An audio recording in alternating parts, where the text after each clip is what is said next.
interesting moment in time in terms of sustainability, because over the last 20 years it's really evolved from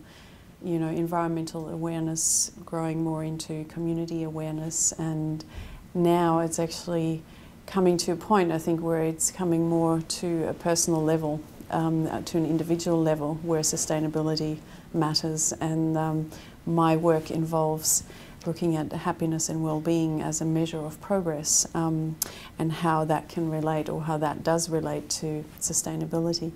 Making sustainability now a personal thing about happiness, well-being, how can we ensure that, for companies, for example, that are working in producing products and selling products all over the world, how can companies, for example, now ensure that they're measuring their progress not only in profits, but also in what contribution are we making to people's happiness and well-being.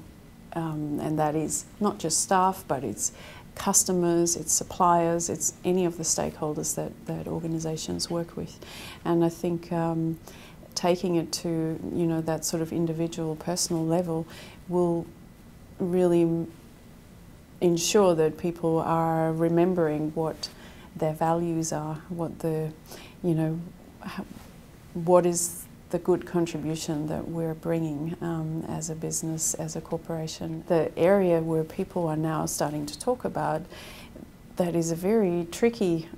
topic is sustainable consumption. And I think that there is now the platform and the space, even for this conversation to occur, is a huge shift, because before it was all about we're producing more and more products, and our impacts on the environment and communities are, more and more. And so the focus was for a long time, how do we make that more sustainable? But now the conversation is shifting to, well, actually, we've realised that overproduction and overconsumption are not necessary, and in the context of happiness and well-being. We know now, and we have research to prove it, that more consumption and more wealth does not bring us